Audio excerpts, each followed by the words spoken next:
Good morning, everybody. I'm Chief Pamela Hayda with the North Las Vegas Police Department, and I'm going to brief you today on the additional information as we know it from the officer-involved shooting that occurred on Thursday, January 2nd, 2020. This is OIS number 1, fatal number 1 for 2020. Date, time, and type of call. On January 2nd, 2020, at approximately 12:34 a.m., there was a self-initiated vehicle stop at Alexander and Revere, as indicated on the map. Location of the OIS was 3655 West Craig Road, North Las Vegas, Nevada, and you can see the scene to my left. The time of the OIS, shots were fired at approximately 12:58 a.m. Involved officers was Officer Aaron Patty. He is 39 years old and has been with the North Las Vegas Police Department for 13 years. In this incident, Officer Patty was armed with a Glock 17 9mm handgun equipped with a tactical light. The investigation revealed he fired 14 rounds. Officer Philip Smith, he is 43 years old and has been with North Las Vegas Police Department for 11 years. In this incident, Officer Smith was armed with a Springfield Armory XDM 40 caliber handgun equipped with a tactical light. The investigation revealed he fired 10 rounds. Both officers are assigned to the Northwest Area Command on the graveyard shift. The suspect was Jamari Tarver, 26 years old, black male adult, 6'2", 225 pounds. And his picture is up on the screen. The weapon used was a red 2014 Toyota Corolla. The vehicle was reported stolen in a carjacking in Las Vegas.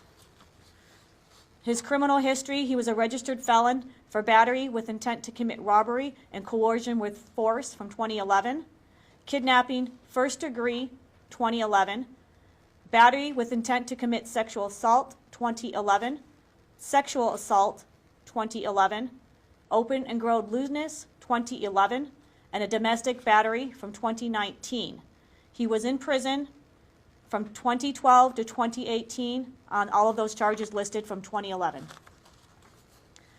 The charges, if Tarver had survived, would be possession of a stolen vehicle, attempted murder on a police officer, felony evading a police officer, obstructing a police officer, and assault on a police officer with a deadly weapon. The details of the OIS are as follows. On January 2020, at approximately 12:34 a.m., a patrol officer out of the Northwest Area Command attempted to conduct a traffic stop on a red 2014 red Toyota Corolla on Alexander Road and Revere Street in North Las Vegas. The NCIC system showed it was a stolen vehicle taken from a carjacking in Las Vegas. The vehicle failed to stop for officers and took them on a lengthy pursuit in which Las Vegas Metro Police assisted with their helicopter. The vehicle led officers into the parking lot located at 3655 West Craig Road. The vehicle quickly stopped in the entrance, put the vehicle in reverse, and rammed a patrol vehicle before fleeing further into the parking lot. A second patrol vehicle, being driven by Officer Patty and Officer Smith as the passenger, became the lead vehicle in the pursuit. While in the parking lot, the suspect vehicle again slammed on the brakes as the patrol vehicle came to a stop behind it.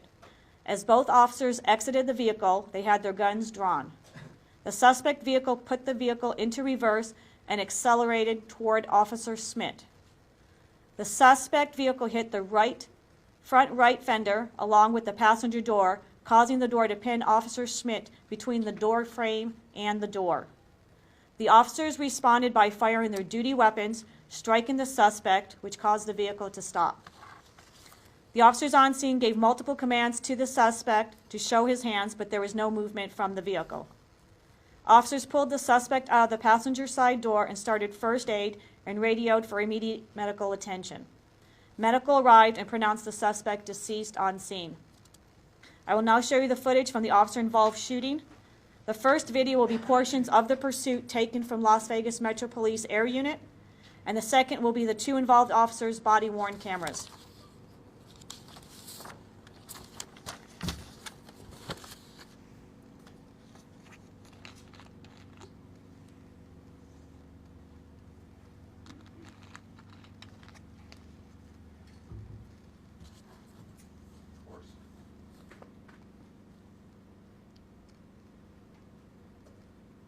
And Metro Air can just confirm when you guys are going to pursue. Pretty big, please. Unless they're asking for assistance, area in case it, ask them if they want assistance from, Hit the simulated 413 and carjacking. ask them if they want assistance from. It's in Riley, he's gonna be southbound Valley Drive. We can get units to go ahead and start heading to Craig, Valley and Craig instead of Spike Church. Spike. What, Too late for that. Okay, we're gonna be continuing southbound, skip this intersection, get out to where we're going. Metro is gonna be through Craig, southbound Valley through Craig. Yeah, if we could just have units, maybe set up Gowan as well as Cheyenne and just start taking intersections and, get ahead of this, just put down the spikes. Seems like you're not whipping on up on big channel. Metro area is gonna be through Alexander, southbound Valley through Alexander. on indicator. Yep. Traffic conditions are light, he's blacked out, high rate of speed. Martinez, Southbound Valley, Southbound Mountain. You know, units west on Craig to just, grab an intersection, set up strips. The unit that's west of Craig, if you can just grab that intersection, set up some strips. Thank you. And he's gonna be westbound on Craig from Simmons to westbound Craig. Highway.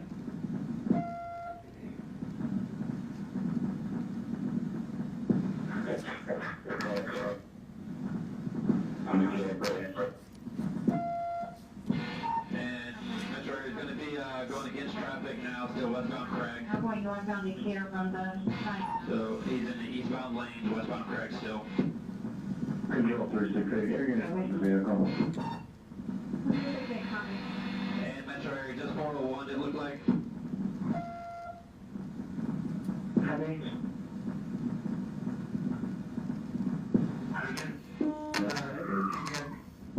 Metro area is at 3655 Craig Road, it looked like 401 again. Highway. Control 3655 Craig Road, 401. Stop.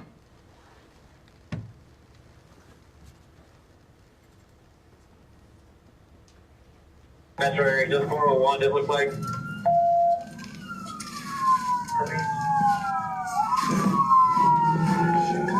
We just ran Metro area is at 3655 Craig Road, it looked like 401 again.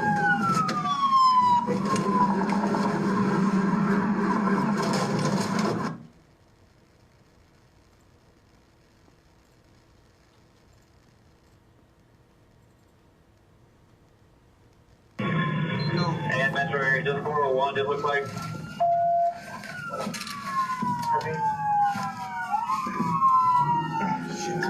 We just ran Metro area is at 3655 Craig Road, it looked like 401 again.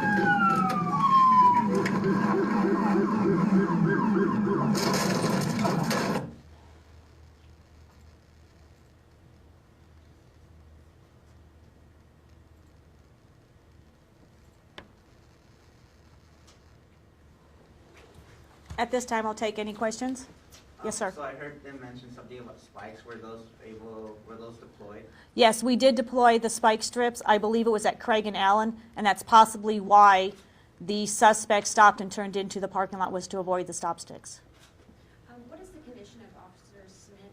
Is that officer doing okay? Still in the hospital? Yeah, he was not transported to the hospital. He received medical attention at the scene, so he's okay right now. Many times when people think of the authorization to use deadly force, things along those lines, they think of a exchange of firearms, guns, but can you just describe for me how a vehicle can also be used as a deadly weapon?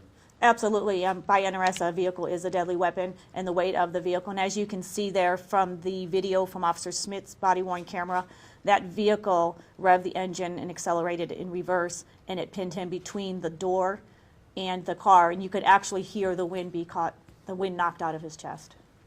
How many times the suspect was impacted and in what areas?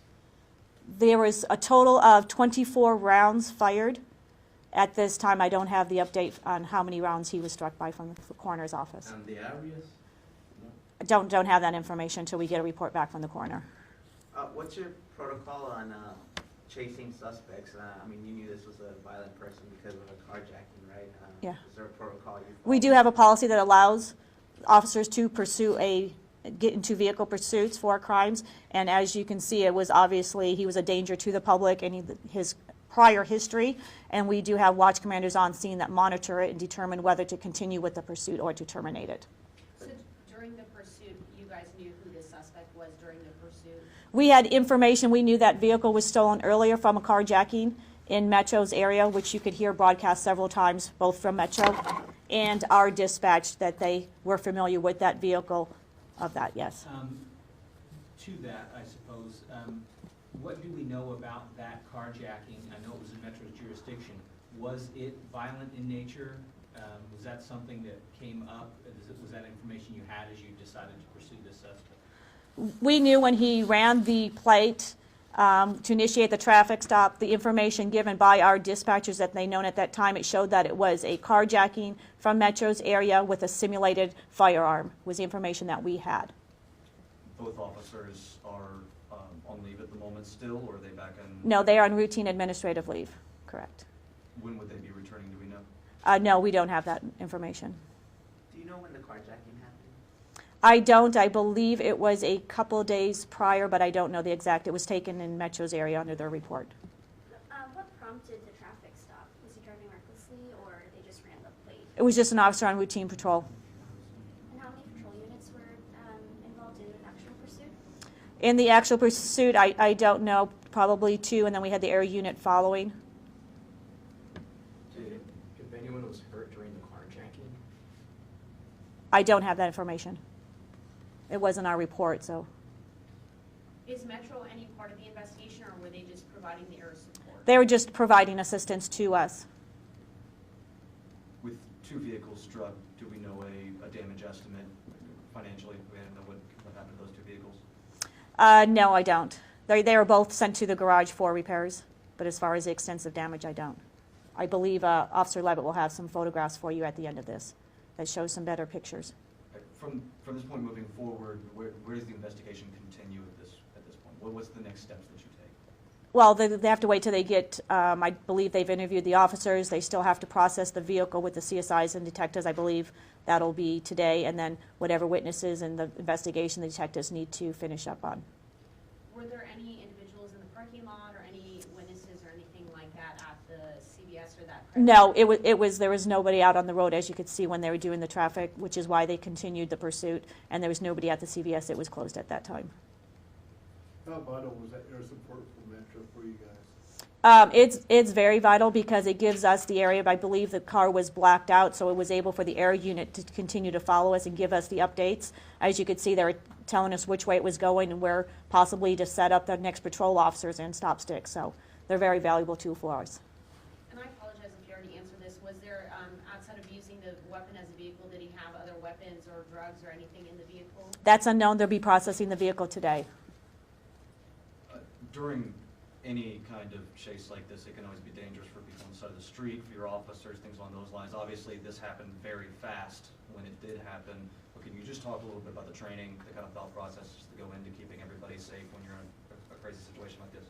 Yeah, absolutely. I mean, all of our officers are trained in emergency vehicle operations in their academy and follow-up training, so they're given that training along with pursuit policies that they get and legal updates. And that's why we have the supervisor on scene and the watch commander that will follow along and listen to the radio, and that's why they give out vehicle, the speeds, the direction of travel, the lighting conditions, if there's any pedestrians or vehicles on the roadway, so they take that all into consideration to whether they're going to continue with the pursuit and if it outweighs the danger to the public and getting that person into custody. And you could see with his prior history and what he was doing, he was obviously a danger to the community.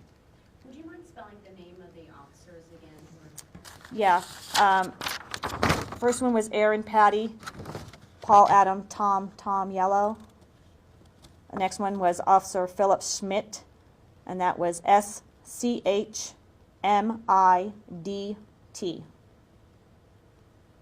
Will you be providing video that shows when the shots are fired, or any unneeded body camera? Probably not. That was about as much as we wanted to show that was for public view. Do you know approximately how many miles were traveled during the pursuit? I don't. Do you have like an estimate of how long this investigation is gonna last? You know, it all varies. Officer-involved shootings, we do obviously a lot more in-depth investigation, and there's a lot of more, they haven't even processed the vehicle yet. They got a lot of more people to interview and stuff like that. So OISs are more of a lengthy investigation, especially when a death is involved. And this suspect was a North Las Vegas resident? No, he was not. Do you know where? I believe, did he live in Henderson? I believe the carjacking occurred in Las Vegas Metro's area, and I believe the last known address was in Henderson.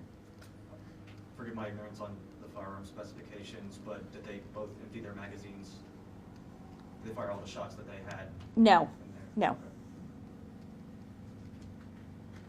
Anything else? Okay, thank you. Thanks, guys.